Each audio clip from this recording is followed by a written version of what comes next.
नमस्कार बच्चों, स्वागत है आप सभी का आपके अपने YouTube channel Kalavati education basic math में।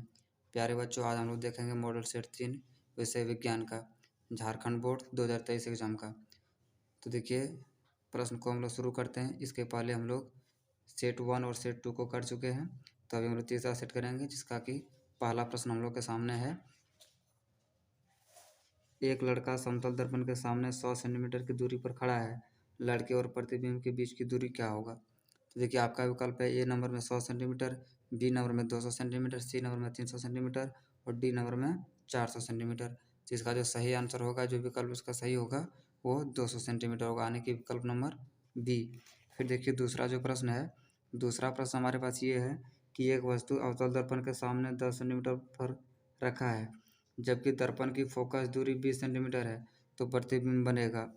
ये नंबर में वास्तविक सीधा कॉमा फिर बड़ा है, बी नंबर में वास्तविक उल्टा एवं सीधा, सी नंबर में आभासी सीधा एवं बड़ा। तो इसका सी नंबर विकल्प हो जाएगा आभासी सीधा और बड़ा। फिर देखिए, तीसरा नंबर जो प्रश्न है हमारे सामने, तीसरा नंबर प्रश्न में किस दर्पण की दृष्टि क्षेत्र विस्तृत होती है, यानी कि अधिक होती है? तो इसमें आपके पास ऑप्शन है समतल, उत्तल, अवतल या इनमें से सभी। तो याद रखेंगे, उत्तल लेंस जो होता है, उत्तल दर्पण, उसका दृष्टि क्षेत्र अधिक होता है। फिर देखिए, 4 नंबर प्रश्न, 4 नंबर का जो प्रश्न है हमारे सामने, इसमें है कि एक लेंस की क्षमता 2.5 डायोप्टर है, यह लेंस होगा। तो यह लेंस कैसा लेंस होगा? उत्तल लेंस होगा, जो कि हमारा विकल्प नंबर ये सही है। अब 5वां नंबर देखिए, 5 नंबर जो प्रश्न हमारे सामने, इसमें यह है कि किस लेंस का फोकस आभासी होता है? आपके पास है अवतल लेंस, उत्तल लेंस, अवतल दर्पण या फिर सभी। तो याद रखेंगे, इसका जो सही आंसर हो जाएगा वो हो जाएगा उत्तल लेंस, यानी कि ऑप्शन नंबर बी, विकल्प हमारा बी सही होगा।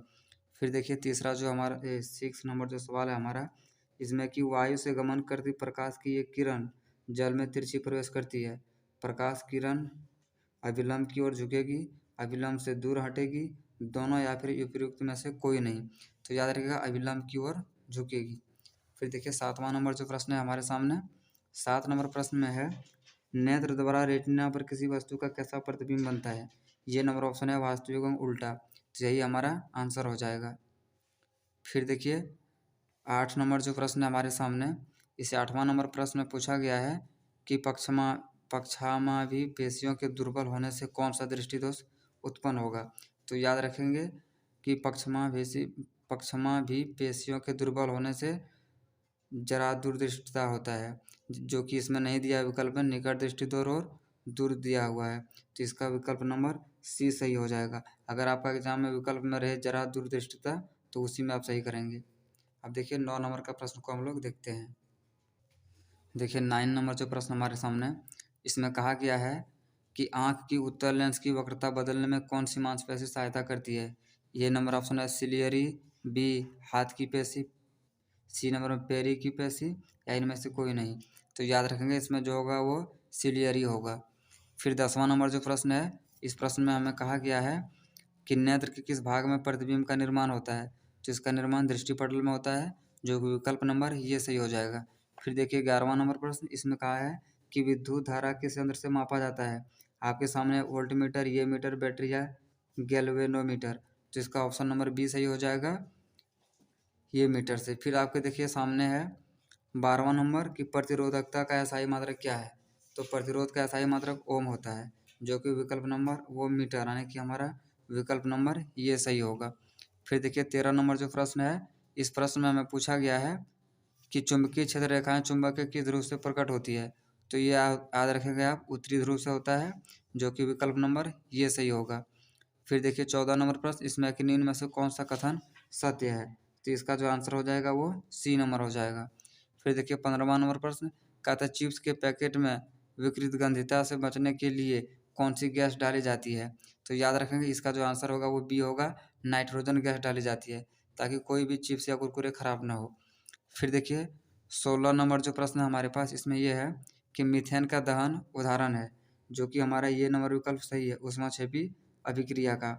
फिर देखिए, 17वां नंबर प्रश्न, इस प्रश्न में है कि दीवारों पर सफेदी करने के लिए किसका उपयोग किया जाता है? तो इसका विकल्प नंबर बी हो जाएगा सही, COOH2। अब देखिए 18वां नंबर जो प्रश्न है इसमें कि प्राकृतिक सूचक का उदाहरण है।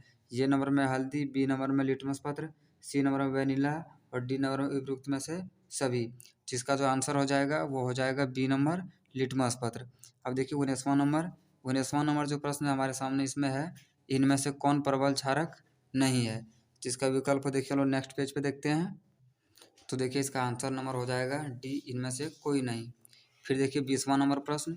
इस प्रश्न में हमें क्या करना है, कहता है कि एन ए ओ एच का उपयोग होता है ईंधन में, पीवीसी में या फिर साबुन तथा अपमार्जक में, या फिर चौथा जो डी ऑप्शन है इसमें CFC में। तो याद रखेंगे इसका जो आंसर होगा वो सी होगा, साबुन तथा अपमार्जक में। फिर देखिए 21वां नंबर प्रश्न इसमें है कि मेथोनाइक अम्ल किस में उपस्थित होता है, लाल चींटी के डंक में, नेटल डंक में, दोनों में या इनमें से कोई नहीं। तो याद रखेंगे नेटल का डंक में जो है मेथोनोइक अम्ल होता है। फिर देखिए 22वां नंबर जो प्रश्न हमारे सामने वो इसमें कि स्वतंत्र अवस्था में पाए जाने वाले धातु हैं गोल्ड, सिल्वर, दोनों या इनमें से कोई नहीं। तो याद रखेंगे इसका जो आंसर होगा वो ये नंबर सही होगा। फिर देखिए 23वां नंबर प्रश्न। 23 नंबर जो प्रश्न है हमारे सामने इसमें है धातु जल के साथ अभिक्रिया करके कौन सी गैस उत्पन्न होती है। तो H2, इसका विकल्प नंबर हो जाएगा बी। फिर देखिए 24 नंबर प्रश्न है इसमें स्वतंत्र अवस्था में पाए जाने वाले धातु हैं जिसका विकल्प नंबर हो जाएगा डी, सही हमारा। फिर देखिए 25 नंबर जो प्रश्न है इसमें स्वतंत्र अवस्था में पाए जाने वाले धातु हैं। तो इसका आंसर हो जाएगा हमारा कॉपर, यानी कि ऑप्शन नंबर डी सही होगा। फिर देखिए 26 नंबर है इसमें कि निम्न में से कौन सा कथन असत्य है। तो इसका जो आंसर हो जाएगा वो डी नंबर हो जाएगा। फिर देखिए 27वां प्रश्न देखते हैं। 27 नंबर जो प्रश्न है इसमें है आवर्त सारणी में बाईं से दाईं ओर जाने पर निम्न निम्न प्रवृत्ति दिखाई पड़ती है। तत्वों की धात्विक प्रवृत्ति बढ़ती है, संयुक्ता में वृद्धि होती है। जिसका ऑप्शन नंबर बी हो जाएगा। फिर देखिए बच्चों 28वां नंबर कहता है पादप में जल का वहन के लिए उत्तरदायी है जाइलम, फ्लोएम, दोनों या इनमें से कोई नहीं। तो इसका जो आंसर हो जाएगा वो ये नंबर हो जाएगा जाइलम। अब देखिए 29वां नंबर प्रश्न को देखते हैं। देखिए 29 नंबर जो प्रश्न हमारे सामने है कि मछली के हृदय में कोष्ठक की संख्या होती है 2, 3, 4, 1। जिसका ऑप्शन नंबर हो जाएगा ये 1 नंबर, ये यानी कि 2। और मानव हृदय में कितने होते हैं, वो 4 होते हैं। फिर देखिए 30वां नंबर प्रश्न इसमें है निम्न में से किसका संबंध उत्सर्जन तंत्र से है। ये नंबर में आघारी निस्यंदन एकक, कोशिका गुच्छ या चयनित पुनर्शोषण पुनर्शोषण या फिर डी नंबर में सभी। जिसका जो आंसर हो जाएगा वो हो जाएगा हमारा ये नंबर आहारी निस्यंदन एकक। फिर देखिए 31वां नंबर जो प्रश्न है इस प्रश्न में पूछा गया है कि रक्तदाब किस तंत्र से मापा जाता है। तो याद रखेंगे इसके लिए जो जिस तंत्र का उपयोग किया जाता है उसका नाम है स्फाइग्मो मैनोमीटर।